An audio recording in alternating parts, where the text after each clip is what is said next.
In Java, the concept of a thread pool is represented using the executor service interface and its implementations. So we have thread pool executor, which is a typical thread pool implementation. This is the one that we use most of the time.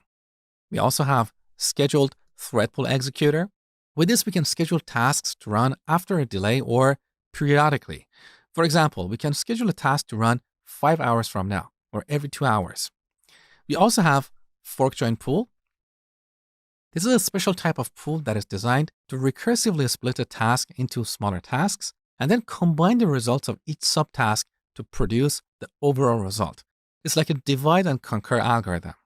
Now let me show you how to create a thread pool. We have this executors class that is declared in the java.util.concurrent package.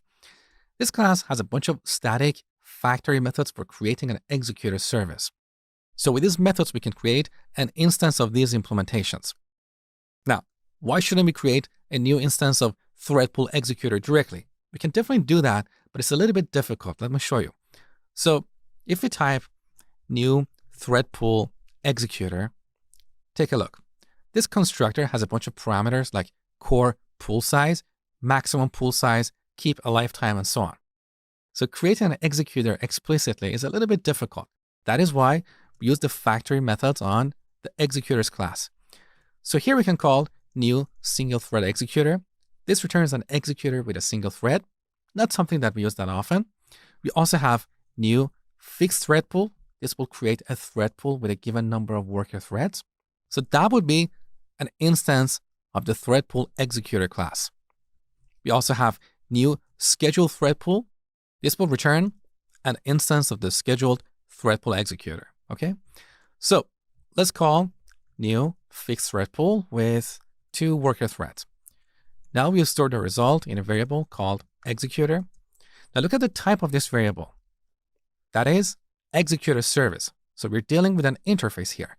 At runtime, the type of this object is going to be thread pool executor. Let me show you. So if we print executor.getClass.getName and run the program, we see thread pool executor. That is a thread pool with a number of worker threads. Okay, so we have an executor. Now we can call executor.submit to submit a task to this thread pool. Now this method is overloaded. We can pass a runnable object. We can also pass a callable. That is a task that returns a result. We'll look at that later. So for now, let's pass a runnable object here. I'm going to use a lambda expression. So here, let's print the name of the current thread. So thread.currentThread.getName. Now technically, we don't need the braces here because we have a single print line statement, but I'm going to keep them here for clarity because I don't want to put this line over here. Otherwise, it's going to pop out of the screen. So that's all we have to do to run a task on a separate thread. If we run this program, you can see our task was executed on this thread, pool1, thread 1. So we didn't have to explicitly create a thread. Now, if we have 1,000 tasks, we don't have to worry about creating too many threads and running out of memory. We simply submit those tasks to this executor, to this thread pool, and this pool will assign our tasks to worker threads. Let me show you. So here we have a pool with 2 threads. Let's add a for loop. For I, we start from 0 to, let's say, 10. Now, in each iteration, we submit a task to this pool. So we have only 2 threads available, but we're submitting 10 tasks. Let's see what happens. Take a look. So some tasks are being executed on thread 1, other tasks are being executed on thread 2. See? So internally, this executor maintains a queue. Every task that we submit goes in this queue and waits for an available thread. Okay? Now, let's get rid of this for loop. We don't need it anymore. So we create an executor and submit a task. Now, if I run this program again, we get this dialog box saying that our program is still running. Why is that?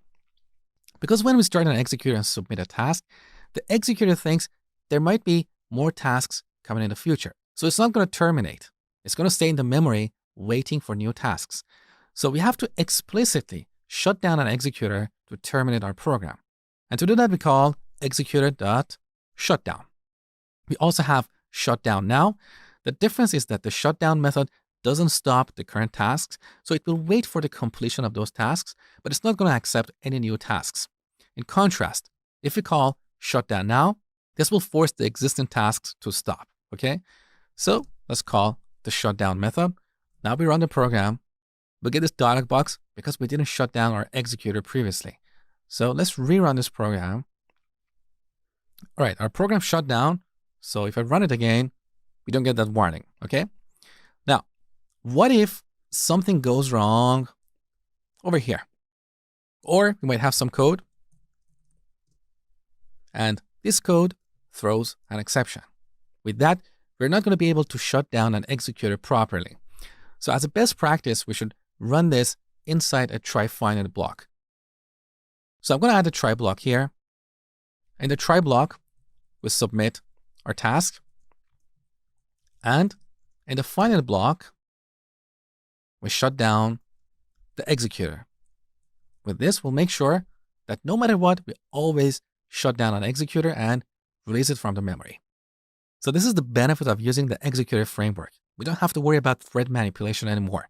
We let the executor framework take care of all of that. But you have to remember, even when using the executor framework, we still have to worry about the concurrency problems. So if two tasks modify an object concurrently, we're going to run into issues. So the executor framework does not protect us from the concurrency problems we talked about in the last section. It just simplifies thread manipulation.